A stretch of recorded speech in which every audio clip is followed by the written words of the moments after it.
Hello friends, good morning friends. आज आपकी जो है सीटेट प्रैक्टिस सेट की क्लासेस स्टार्ट हो चुकी हैं, जो कि एक क्लास हम लोग करेंगे जो एग्ज़ाम तक चलेगा। तो जैसे इसमें क्या है दोस्तों, जैसे सीडीपी हुआ, हिंदी हुआ, संस्कृत हुआ, पर्यावरण हुआ, मैथ हुआ। हम लोग यहाँ पे जो है एक एक सब्जेक्ट का अलग अलग प्रैक्टिस सेट जो है एग्ज़ाम तक कवर कर लेंगे। तो जैसे उसमें क्या होता है, सीटेट प्रैक्टिस सेट, सीटेट को पास करने का सबसे बड़ा मूल मंत्र एक होता है कि प्रैक्टिस। सीटेट को जितना ज़्यादा आप प्रैक्टिस करेंगे उतनी ज़्यादा आपका कॉन्फिडेंस लेवल बढ़ेगा। और जब कॉन्फिडेंस लेवल जो बढ़ जाएगा तो क्या होता है, वही जो है कॉन्फिडेंस एग्ज़ाम के समय में बहुत ही लाभकारी सिद्ध होता है। जैसे क्या है कि क्वेश्चन हमको मिला, तो क्वेश्चन को उसमें है कि 4 ऑप्शन दिए रहते हैं। 4 ऑप्शन में क्या मतलब बेस्ट से बेस्ट क्या हमको लगाना है, ये चीज़ मायने रखता है। तो वहाँ पे चारों ऑप्शन को जब हम पढ़ते हैं तो वहाँ पे सिंपली जो है हम देख लेते हैं कि कौन सा ऑप्शन सही होगा। तो हम लोग जो है इस पर डेली एक एक क्लासों को करेंगे प्रैक्टिस सेट। तो आप लोग भी जो है पेन और रफ लेके बैठ जाइएगा। जैसे इसमें क्या होगा कि जैसे 30 में से आप लोग कितना स्कोर कर ले रहे हैं, फिर नेक्स्ट वाले जैसे नेक्स्ट प्रैक्टिस सेट में आप कितना स्कोर कितना जा रहा है। तो आप लोग इसे अपने मतलब आंकड़ा लगा सकते हैं, जैसे 20 जा रहा, 25 जा रहा, कि हमको और कवर करना है। तो यहाँ से आप जो है आराम से कर सकते हैं। तो चलिए हम लोग एक एक प्रश्नों को जो है स्टेप बाय स्टेप देखते हैं। तो आप लोग चैनल को सब्सक्राइब करके बेल आइकन वाली बटन को दबा दीजिए दोस्तों, और अपने मित्रों और दोस्तों के पास खूब ज़्यादा से ज़्यादा शेयर कीजिए, जिससे उनको भी जो है सीटेट से संबंधित प्रैक्टिस सेट का लाभ उनको भी मिल सके। तो चलिए दोस्तों हम लोग एक एक प्रश्नों को सॉल्व करेंगे।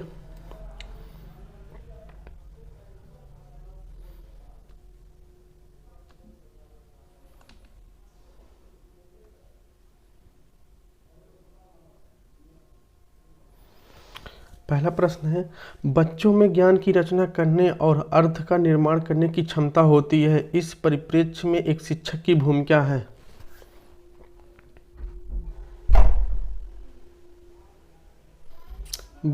बच्चों में ज्ञान की रचना करने और अर्थ का निर्माण करने की क्षमता होती है, इस परिप्रेक्ष्य में एक शिक्षक की भूमिका क्या है। तो ऑप्शन है संप्रेषक और व्याख्याता की, बी है सुगमकर्ता की, सी है निर्देशक की, डी है तालमेल बैठाने वाले की। तो इसमें क्या होगा दोस्तों,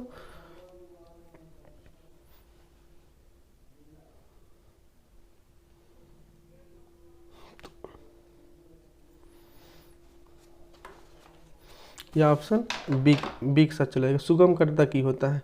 जिसे सुगमकर्ता का तात्पर्य होता है कि बालक शिक्षक के संपर्क में रहकर अपनी समस्याओं को बिना संकोच के कह सके। जैसे कुछ भी उसको कोई भी प्रश्न पूछना हो तो बिना सोचे संकोचे जो है वो पूछ सकता हो। तो यह किसके साथ जाएगा, सुगमकर्ता के रूप में। प्रश्न 2 है, इनमें से कौन सी विशेषता प्रतिभाशाली बच्चों की नहीं है। प्रतिभाशाली बच्चों की, प्रतिभाशाली का दोस्तों तात्पर्य होता है कि वह स्टूडेंट्स जो मतलब हर कार्य को स्वयं करने की कर सके और करने का भी प्रयास करते रहें। तो इसमें क्या है, जैसे उच्च आत्म क्षमता, बी है निम्न औसती मानसिक प्रक्रिया, सी है अंतर्दृष्टि पूर्वक समस्याओं को समाधान करना, डी है उच्चतर श्रेणी का मानसिक प्रक्रिया। इसमें क्या पूछा है, एक चीज़ प्रश्न को पढ़ते समय आप लोग निगेटिव सेंस को जरूर देखिएगा, क्योंकि जो भी निगेटिव सेंस आता है तो प्रश्न के लास्ट में होता है, नहीं है पूछा है। तो क्या होगा, इसका ऑप्शन बी के साथ चला जाएगा। इसमें क्या है, जैसे निम्न औसती मानसिक प्रक्रिया या प्रतिभाशाली बच्चों की नहीं है, उसमें उच्च आत्म क्षमता होती है, अंतर्दृष्टिपूर्वक समस्याओं का समाधान करना, उच्च श्रेणी की मानसिक प्रक्रिया, ये सब इनके अंदर होती है। लेकिन जो निम्न औसती मानसिक प्रक्रिया ये प्रतिभाशाली बच्चों की नहीं होती है। प्रश्न 3 है, कोहलबर्ग के सिद्धांत के पूर्व परंपरागत स्तर के अनुसार कोई नैतिक निर्णय लेते समय एक व्यक्ति निम्नलिखित में से किस तरफ प्रवृत्त होगा।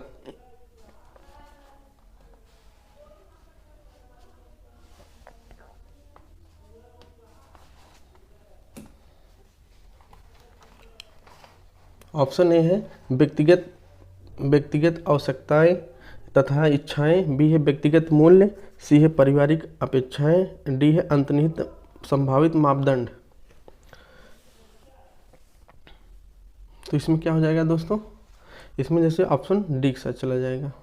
अंतर्निहित संभावित जो दंड है वो सीखो। जिसे कोहलबर्ग ने बताया था, कोहलबर्ग ने सिद्धांत के पूर्व परंपरागत स्तर को जो है तीन सोपानों में जो है इसको विभक्त किया है। जैसे इसमें पहला है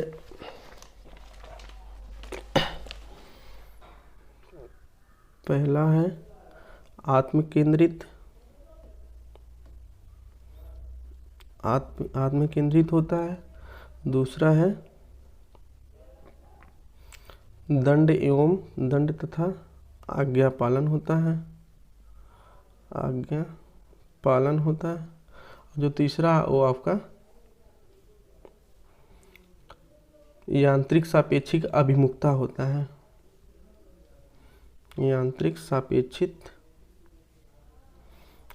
होता है। तो जैसे इसमें दोस्तों आत्म केंद्रित निर्णय में क्या होता है कि इसमें बालक जो है अपनी इच्छा अनिच्छा पसंद नापसंद हटकर किसी भी नियम का परवाह नहीं करते हैं, तो वो उसे आत्म केंद्रित निर्णय कहते हैं। और दंड एवं आज्ञा पालन किसे कहते हैं, जिसे इसमें बालक का जो है नैतिक व्यवहार दंड या आज्ञा पालन से निर्धारित संचालित होता है इसमें। और यांत्रिक सापेक्षिक अभिमुखता में है, इस स्तर पर बालक मानते हैं कि प्रत्येक व्यक्ति को स्वयं को देखना होता है, मतलब प्रत्येक को स्वयं को देखना होता तथा कोई भी व्यक्ति केवल उन व्यक्ति प्रति उत्तरदायी नहीं होता है, उनकी सहायता करते हैं। तो ये ऑप्शन किसके साथ जाएगा दोस्तों, इसका ऑप्शन डी के साथ चला जाएगा। प्रश्न 4 है, शिक्षार्थियों अध्ययनकर्ता की व्यक्तिक विभिन्नताओं के संदर्भ में शिक्षिका को चाहिए।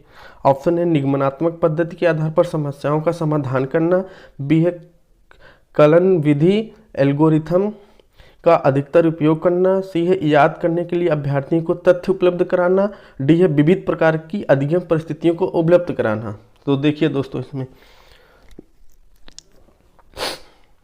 अब पहला ऑप्शन निगमनात्मक पद्धति के आधार पर समस्याओं का समाधान करना, बी है कलन विधि एल्गोरिथम का अधिकतर प्रयोग करना, सी है याद करने के लिए अभ्यर्थी को तथ्य उपलब्ध कराना, डी है विविध प्रकार की अध्ययन परिस्थितियों का उपलब्ध कराना। तो जिस इसमें है दोस्तों, यदि किसी विद्यार्थी को आप कोई टॉपिक बता रहे हैं तो उसको आप कई प्रकार से बताएंगे, जिससे उसका जो है हर तरफ का उसका जो है विकास हो सके। उसकी बुद्धि में जैसे होता है रुचि होता है, योग्यता, सभी की तरफ जो है उसका जो विकास हो सके। तो ये क्या किसके साथ जाएगा, ऑप्शन डी के साथ चला जाएगा। विविध प्रकार के अध्ययन परिस्थितियों को उपलब्ध कराना होगा आपको।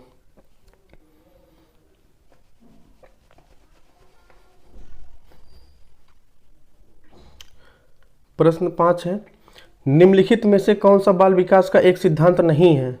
देखिए दोस्तों, प्रश्न को जो आप लोग बहुत ही आराम से लास्ट तक पढ़िए, क्योंकि क्या होता है कभी कभी प्रश्न को आधा पढ़ते हैं, आधा प्रश्न को छोड़ देते हैं। जो छोड़ देते हैं वहीं से जो है प्रश्नों का जो है उत्तर डिसाइड हो जाता है। जैसे ऑप्शन है इसमें विकास के सभी क्षेत्र महत्वपूर्ण हैं, बी है सभी विकास परिपक्वन तथा अनुभव की अंतःक्रिया का परिणाम होता है, सी है सभी विकास तथा अध्ययन एक समान गति से आगे बढ़ते हैं, डी है सभी विकास एक क्रम का पालन करते हैं।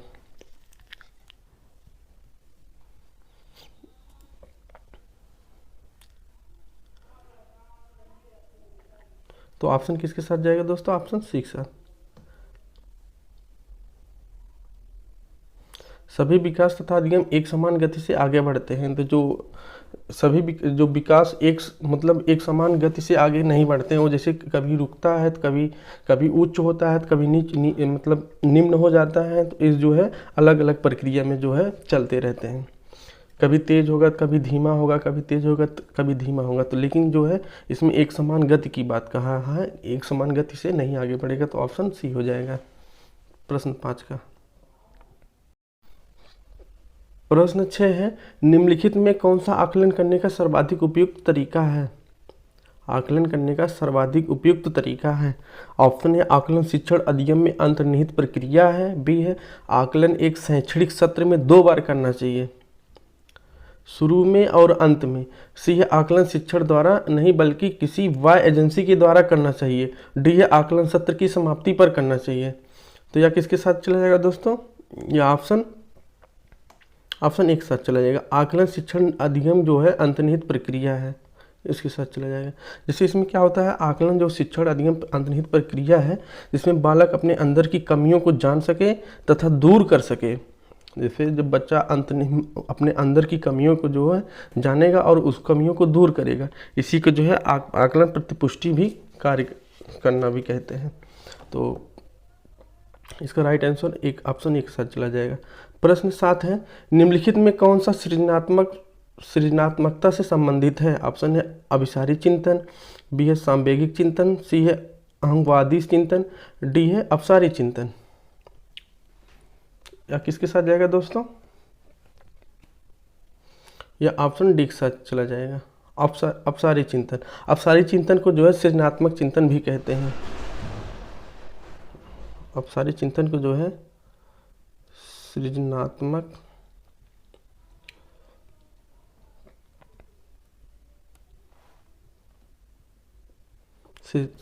चिंतन भी कहते हैं। इस चिंतन के अंदर जो है व्यक्ति अपने मतलब व्यक्ति कुछ भी दिए हुए होते हैं वो अपनी एक तथ्य जोड़कर निष्कर्ष निकालता है। जैसे जली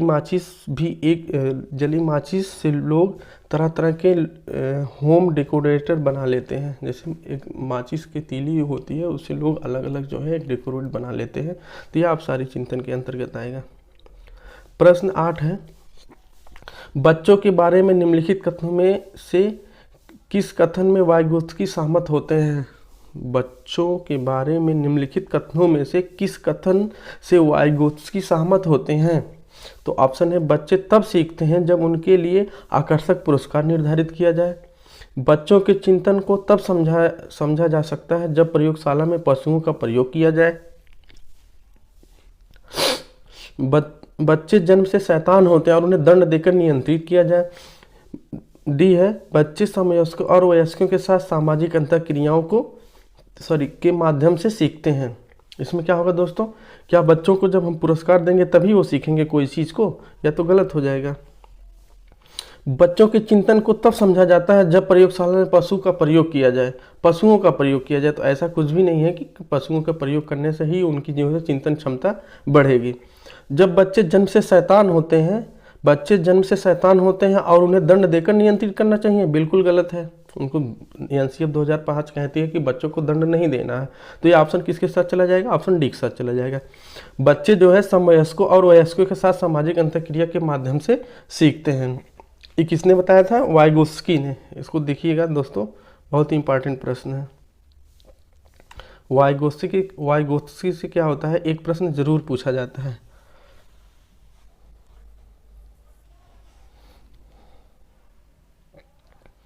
प्रश्न 9 है,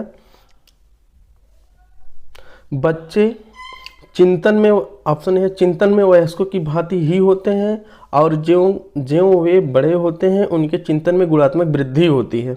ऑप्शन बी है रीते बर्तन के समान होते हैं जिसमें बड़े के द्वारा दिया गया ज्ञान भरा होता है।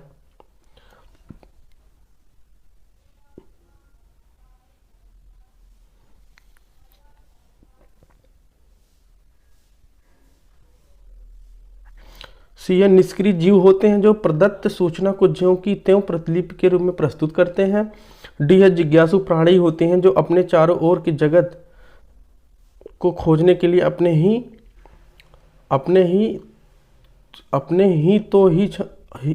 ही तो और क्षमताओं का उपयोग करते हैं।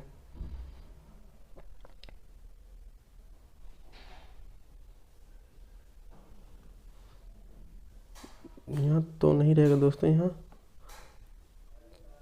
तर्को रहेगा। जैसे इसमें दी है जिज्ञासु प्राणी होते हैं जो अपने चारों ओर के जगत को खोजने के लिए अपने ही तर्कों और क्षमताओं का प्रयोग करते हैं। तो इस किसके साथ जाएगा दोस्तों? 9वां का ऑप्शन डी के साथ चला जाएगा। जो बच्चे होते हैं एक जिज्ञासु प्राणी होते हैं जो अपने चारों ओर जो है जीव जगत को खोजने के लिए अपने तर्क और क्षमताओं का उपयोग जो है करते हैं।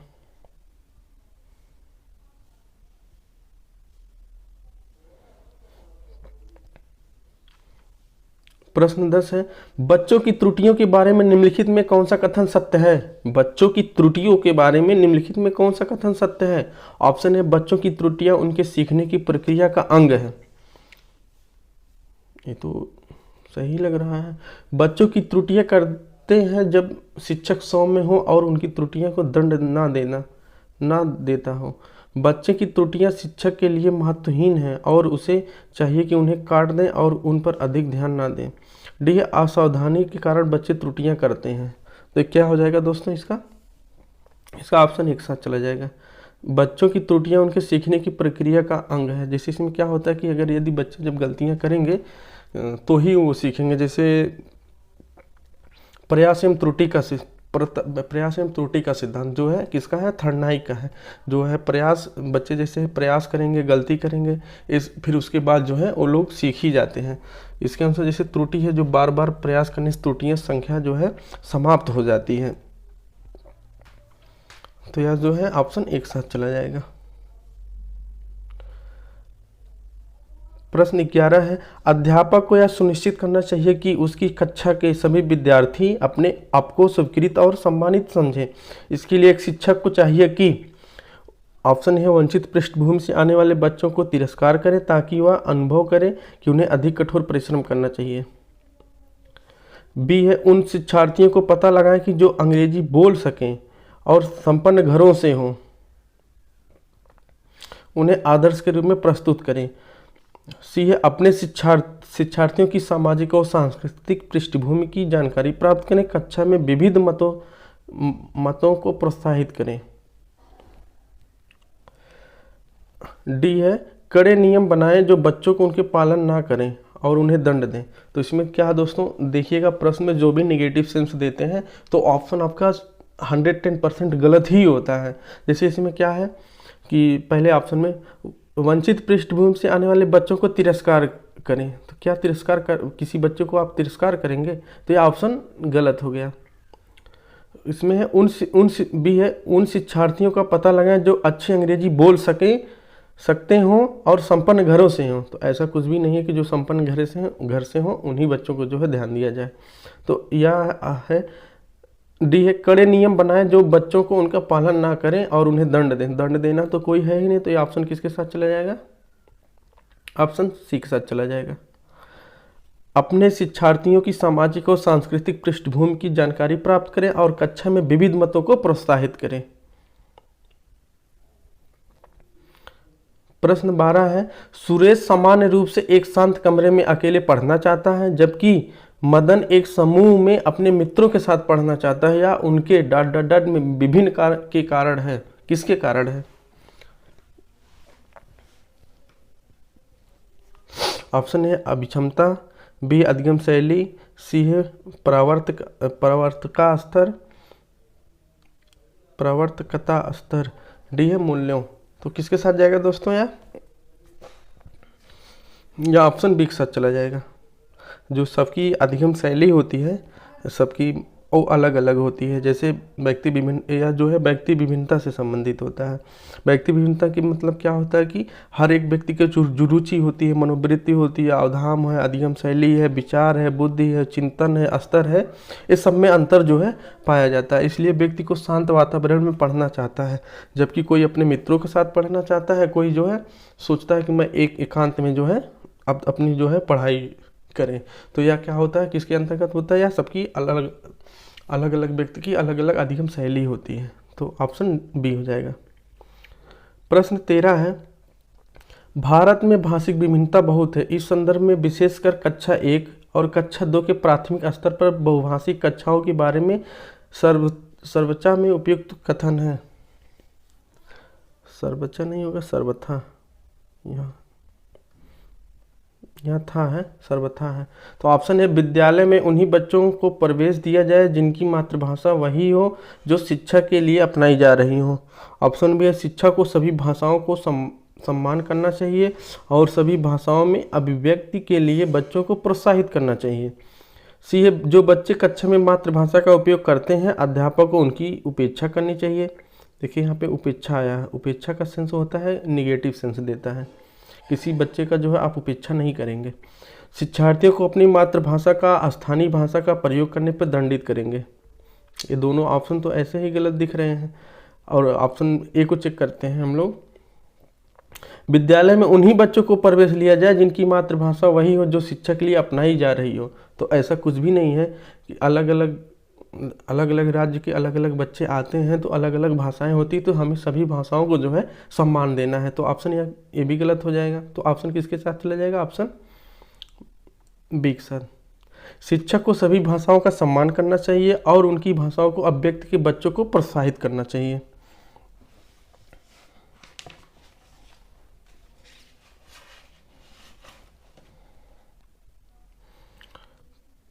प्रश्न 14 है, प्रकृति पोषण विवाद में प्रकृति से क्या अभिप्राय है? तो ऑप्शन ए है जैविकी विशिष्टताएं या वंशानुक्रम सूचनाएं, बी एक व्यक्ति का मूल प्रवृत्ति, सी है भौतिक और सामाजिक संसार की जटिल शक्तियां, डी है हमारे आसपास का वातावरण। तो क्या होगा इसमें दोस्तों?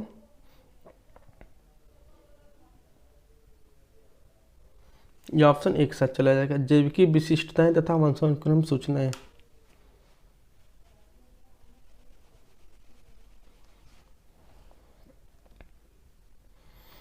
प्रश्न 15 है, जनसंचार माध्यम समाजीकरण का एक महत्वपूर्ण माध्यम जा रहा है, नीचे दिए गए कथनों में कौन सा सबसे उपयुक्त कथन है? तो दोस्तों आप लोग अपने मित्रों के पास खूब ज़्यादा से ज़्यादा शेयर कीजिए जिससे उनको भी प्रैक्टिस सेट का लाभ मिल सके। और चैनल पर नए हैं तो चैनल को सब्सक्राइब करके बेल आइकन वाली बटन को दबा दीजिए जिससे हम कोई भी वीडियो अपलोड करें उसका नोटिफिकेशन आप तक पहुंच जाए, आप लोग अच्छे से प्रैक्टिस सेट करें। तो डेली जो है ये प्रैक्टिस सेट डेली चलेगा आपका जब तक एग्ज़ाम नहीं हो जाएगा। तो आप लोग डेली जो है प्रैक्टिस सेट कीजिए। आप अपना एक जैसे कॉपी में लिखते चलिए कि आपका स्कोर जो है 30 प्रश्नों में से कितना स्कोर बन रहा है। इससे क्या होता है, एक आइडिया लग जाएगा कि हमको कितना अभी जो है प्रैक्टिस सेट करना है और कितना एब्जॉर्व करना है। तो चलिए देखते हैं। जैसे इसमें है प्रश्न 15, जनसंचार माध्यम समाजीकरण का एक महत्वपूर्ण माध्यम जा रहा है, नीचे दिए गए कथनों में कौन सा उपयुक्त कथन है?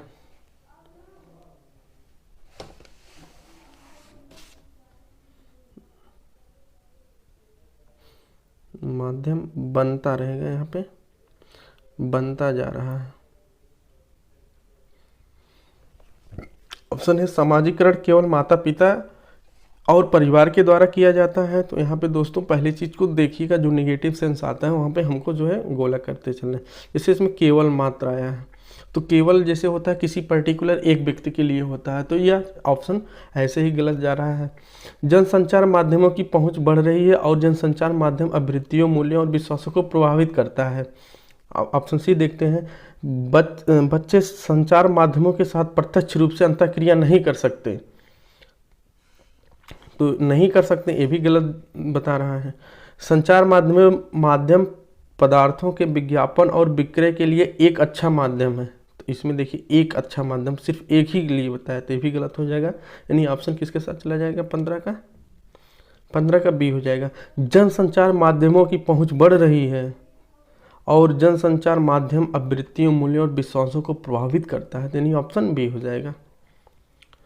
प्रश्न 16 है, बच्चे किस प्रकार से सीखते हैं, नीचे दिए गए कथनों में कौन सा इस कथन का विषय सही नहीं है?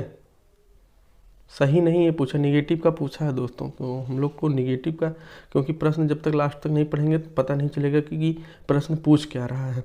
जैसे ऑप्शन है, बच्चे तब सीखते हैं जब वे संज्ञानात्मक रूप से तैयार होते हैं, बी है बच्चे अनेकों प्रकार से सीखते हैं, सी है बच्चे सीखते हैं क्योंकि वो स्वाभाविक रूप से प्रेरित होते हैं, डी है बच्चे केवल कक्षा में सीखते हैं। तो 16 का क्या होगा दोस्तों? इसमें ऑप्शन डी हो जाएगा। जैसे इसमें बच्चे केवल कक्षा में सीखते हैं, इसमें केवल शब्द दे दिया है, तो ऐसा कुछ नहीं है कि बच्चे केवल जो है क्लास में ही सीखते हैं। तो बच्चे क्या होता है कि जैसे अपने परिवार से, अपने समाज से तो अलग अलग प्रकार से सीखते हैं। जैसे बच्चे, एक छोटा बच्चा वो बहुत ही जिज्ञासु प्राणी होता है, तो अलग अलग जगहों से अलग अलग प्रकार से जो है वह जो है सीखेगा। तो ये ऑप्शन डी के साथ चला गया। इसमें प्रश्न पूछा नहीं है तो केवल बच्चे कक्षा में सीखते हैं, ऐसा कुछ भी नहीं है। प्रश्न 17 है, प्राथमिक विद्यालय शिक्षक को अपने शिक्षार्थियों को प्रेरित करने के लिए निम्नलिखित में से किस रणनीति को अपनाना चाहिए? तो क्या होगा? या ऑप्शन ए है, प्रत्येक गतिविधि में प्रत्येक गतिविधि के प्रेरक के रूप में प्रोत्साहन, पुरस्कार और दंड का उपयोग करना चाहिए, बिल्कुल गलत। दंड का उपयोग करना चाहिए तो बिल्कुल गलत है। बी है, बच्चों को उनकी रुचियों के अनुसार अपने लक्ष्य निर्धारित करना और उन्हें पाने का उद्यम में सहायता करना चाहिए। तो चलिए हम लोग इसको देखते हैं। सी है, पूरी कक्षा के लिए मानक लक्ष्य निर्धारित करना चाहिए, उनका उपलब्धि के आकलन के लिए कठोर मानदंड निर्धारित करना चाहिए, बिल्कुल गलत। ये भी जो है एनसीएफ 2005 कहती है कि किसी बच्चे को आप दंडित नहीं कर सकते हैं। प्रत्येक शिक्षार्थी के अंक लाने के लिए स्पर्धा को प्रोत्साहित करना चाहिए। तो इसमें क्या हो जाएगा दोस्तों 17 का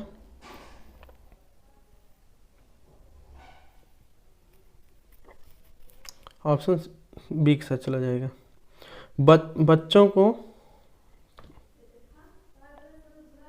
बच्चों को उनकी रुचियों के अनुसार अपने लक्ष्य निर्धारित करने और उन्हें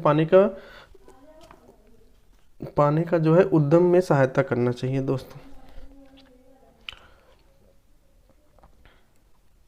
प्रश्न 18 है, निम्नलिखित में से कौन सा समाजीकरण का एक प्रमुख कारक है? ऑप्शन ए है कंप्यूटर, बी है आनुवंशिकता, सी है राजनीतिक दल, डी है परिवार। तो इसमें क्या हो जाएगा दोस्तों, जो समाजीकरण का एक प्रमुख कारक होता है वो परिवार होते हैं, क्योंकि बालक पहले परिवार के सदस्य ही होता है और वहीं से अपने परिवार से मूल्यों, परंपराओं, विचारों आदि को जो है वहीं से सीखना चालू कर देता है। तो यह किसके साथ चला जाएगा? या ऑप्शन डी के साथ, परिवार हो जाएगा।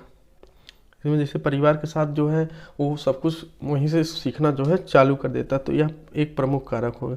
ये इम्पॉर्टेंट प्रश्न है दोस्तों, ये प्रश्न कई बार पूछा गया है। प्रश्न 19 है, बच्चा का समूह कार्य देना एक प्रभावी शिक्षण रणनीति है, क्योंकि छोटे समूह में कुछ बच्चे, ऑप्शन है छोटे समूह में कुछ बच्चे दूसरे बच्चों पर अनुमति होते हैं, बी है सीखने की प्रक्रिया में बच्चे एक दूसरे से सीखते हैं और सहायता भी करते हैं, सी है बच्चे अपना काम जल्दी करने में समर्थ होते हैं, डी है इससे शिक्षा का काम कम हो जाता है। बच्चों को जो है समूह कार्य देने से एक प्रभावी शिक्षण का रणनीति क्या होती है? यह ऑप्शन किसके साथ चला जाएगा दोस्तों? यह ऑप्शन बी के साथ चला जाएगा। जैसे इसमें क्या होता है कि जब बच्चे एक साथ समूह में बैठते हैं तो एक दूसरे से डिस्कस करके जो है उसको अच्छे से एक दूसरे से सीख लेते हैं।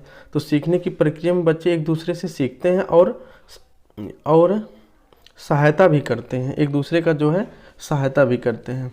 यह ऑप्शन बी हो जाएगा। प्रश्न 20 है, एक औसत बुद्धि वाला बच्चा यदि भाषा को पढ़ने एवं समझने में कठिनाई प्रदर्शित करता है तो यह संकेत देता है कि बच्चा ... का लक्षण प्रदर्शित कर रहा है। तो किसका पूछा है? पढ़ने एवं समझने के, इंपॉर्टेंट प्रश्न है। एक औसत बुद्धि वाला बच्चा यदि भाषा को पढ़ने एवं समझने में कठिनाई प्रदर्शित कर रहा है तो यह संकेत देता है कि बच्चा का लक्षण प्रदर्शित कर रहा है। किसका? लेखन अभिक्षमता, इसको जो है डिस्ग्राफिया कहते हैं, डिस्ग्राफिया।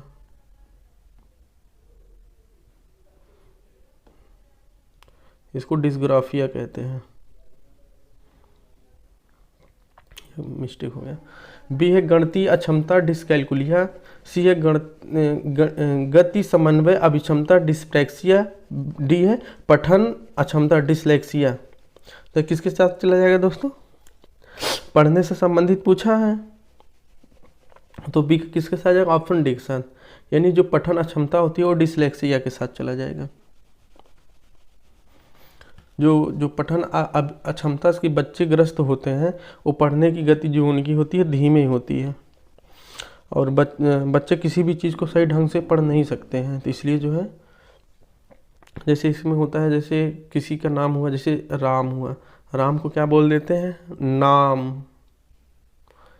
जैसे इसी प्रकार के जो अभिक्षमता होती है, पठन अक्षमता, तो इसे डिसलेक्सिया कहते हैं।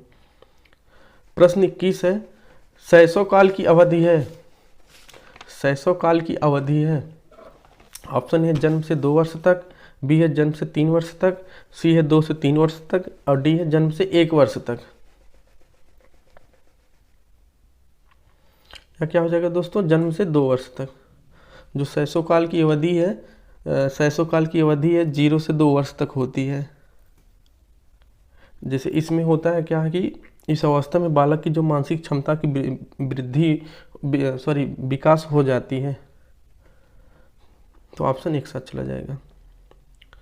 प्रश्न 22 है पियाजे के अनुसार 2 से 7 वर्ष के बीच एक बच्चा संज्ञानात्मक विकास की अवस्था ... अवस्था में है। तो ऑप्शन है औपचारिक संक्रियात्मक अवस्था, बी है मूर्त संक्रियात्मक अवस्था, सी है संवेदीगामक गतिक है, और डी है पूर्व संक्रियात्मक अवस्था। जैसे इसमें पियाजे के अनुसार जो है अवस्थाओं को चार भागों में बांटा गया है इसमें। जैसे है एक है, पहला है संवेदीगामक अवस्था, संवेदीगामक है, दूसरा पूर्व है, तीसरा मूर्त है, चौथा है औपचारिक है। जो संवेदीगामक अवस्था होता है वो 0 से 2 वर्ष होता है। जो संवेदीगामक होता है यहाँ पे है 0 से 2 वर्ष होता है। और उसके बाद आता है दूसरे नंबर पर पूर्व संक्रियात्मक अवस्था। जो पूर्व संक्रियात्मक अवस्था है वो 2 से 7 वर्ष होता है। फिर आएगा मूर्त। मूर्त में क्या होता है? 7 से 12 वर्ष होता है। और औपचारिक जो होता है वो 12 से 16 वर्ष होता है। तो यह किसके साथ चला जाएगा दोस्तों? या ऑप्शन डी के साथ। जो पियाजे के अनुसार 2 से 7 वर्ष के बीच एक बच्चा संज्ञानात्मक विकास की पूर्व संक्रियात्मक अवस्था में है। तो ऑप्शन डी के साथ चला जाएगा। प्रश्न 22 है विकास ... से की ओर बढ़ता है। ऑप्शन है जटिल से कठिन, बी है विशिष्ट से सामान्य, सी है साधारण से आसमान, डी है सामान्य से विशिष्ट। इंपॉर्टेंट प्रश्न दोस्तों। तो यह किसके साथ चला जाएगा? या ऑप्शन डी के साथ, सामान्य से विशिष्ट। जैसे विकास सामान्य से विशिष्ट की ओर बढ़ता है। जैसे है नवजात शिशु अपने शरीर किसी एक अंग का संचालन करने से पूर्व अपने शरीर का जो है संचालन करता है। जैसे किसी विशेष वस्तु को इशारा करते हुए पूर्व अपने हाथों को सामान्य रूप से चलाता है। तो इसमें क्या हो जाएगा दोस्तों? या ऑप्शन डी के साथ चलेगा, सामान्य से विशिष्ट हो जाएगा। प्रश्न 24 है जब वयस्क सहयोग से सामंजस्य कर लेते हैं तो वे बच्चे वर्तमान स्तर के प्रदर्शन को संभावित क्षमता के स्तर के प्रदर्शन की तरफ प्रगति क्रम को सुगम बनाते हैं। इसे क्या कहते हैं? ए है सहयोग देना, बी है सहभागी अधिगम, सी है संयोगात्मक अधिगम, डी है समीपस्थ विकास। या किसके साथ जाएगा दोस्तों? या ऑप्शन ए के साथ, सहयोग देना होगा।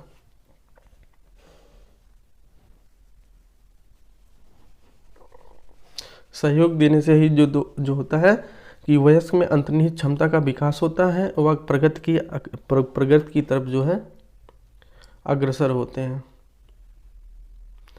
प्रश्न 25 है नवीन जानकारी को शामिल करने के लिए वर्तमान स्कीमा अवधारणा में बदलाव की प्रक्रिया कहलाती है। नोट कीजिएगा, इंपॉर्टेंट प्रश्न है। ए है आत्मसात्करण, बी है समायोजन, सी है अकेंद्रिता, डी है अनुकूलन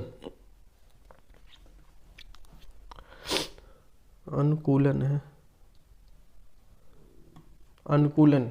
तो किसके साथ जाएगा दोस्तों? या ऑप्शन बी के साथ चला जाएगा, समायोजन इसका होगा, समायोजन कहलाती है।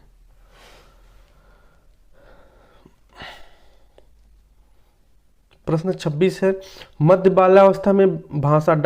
के बजाय अधिक होती है। तो ऑप्शन है सामाजिकृत अकेंद्रित, बी है जीववादी सामाजिकृत, सी है परिपक्व अपरिपक्व, डी है अकेंद्रित सामाजिकृत। तो इसमें क्या हो जाएगा दोस्तों? जो मध्य बाल्यावस्था में जो है वो मध्य बाल्यावस्था में जो है भाषा जो है वह सामाजिकृत अकेंद्रित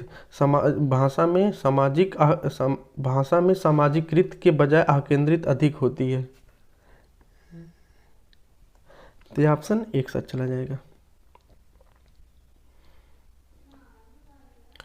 प्रश्न 27 है बाल केंद्रित शिक्षा में शामिल है बच्चों, ऑप्शन है बच्चों को एक कोने में बैठाना, बी है प्रतिबंधित परिवेश में अधिगम, सी है वे गतिविधियां जिनमें खेल शामिल नहीं है, डी है बच्चों के लिए हस्तप्रक गतिविधियां।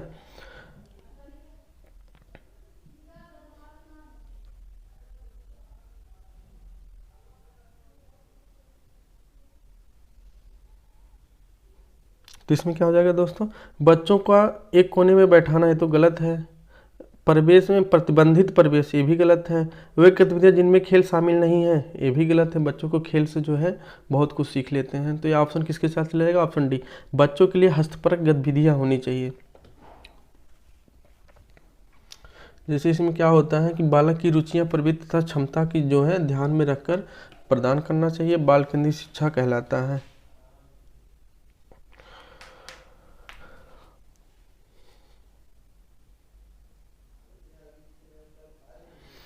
प्रश्न 28 है, कक्षा अध्यापक ने राघव को अपनी कक्षा में अपने कीबोर्ड पर स्वयं द्वारा तैयार किया गया मधुर संगीत बजाते हुए देखा।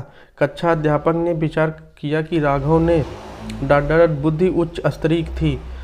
ऑप्शन ए है शारीरिक गतिबोधक, बी है संगीत में, सी है भाषाई, डी है स्थानिक। तो क्या हो जाएगा दोस्तों,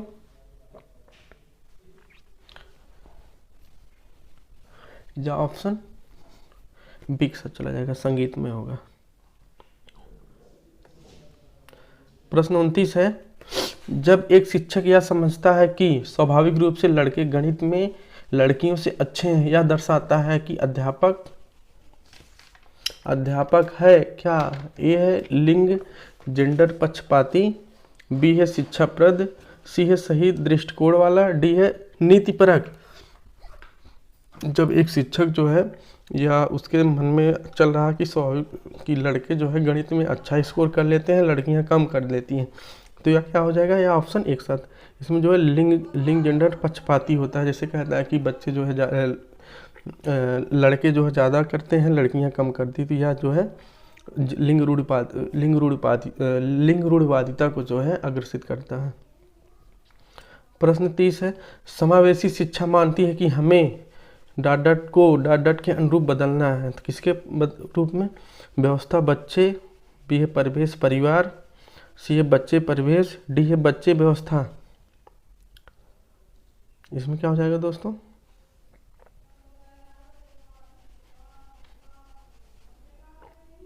यह ऑप्शन जो है एक साथ चला जाएगा। समावेशी शिक्षा में मानती है कि हमें व्यवस्था को बच्चों के अनुरूप बदलना चाहिए, ना कि परिवेश या परिवार के बच्चे परिवेश बच्चे व्यवस्था, या जो है व्यवस्था को जो है बच्चों के अनुरूप बदलना चाहिए। तो ये रहे दोस्तों आपके 30 प्रश्न। तो उम्मीद है कि यह वीडियो बहुत ही अच्छा लगा होगा। तो दोस्तों आप लोग जो है चैनल को सब्सक्राइब करके बेल आइकन वाली बटन को ज़रूर दबाइए, और जिससे इससे रहेगा कि हम कोई भी वीडियो यहाँ से अपलोड करेंगे तो आपके पास नोटिफिकेशन जो है पहुँच जाएगा, तो आप लोग वीडियो को आराम से देख लीजिएगा। और दोस्तों प्रैक्टिस खूब कीजिए, जितना ज़्यादा से ज़्यादा आप प्रैक्टिस करेंगे उतने से ज़्यादा जो सीटेट में स्कोर उठेगा। तो बहुत बहुत धन्यवाद, बने रहिए राहुल स्टडी पॉइंट पर आप सभी का।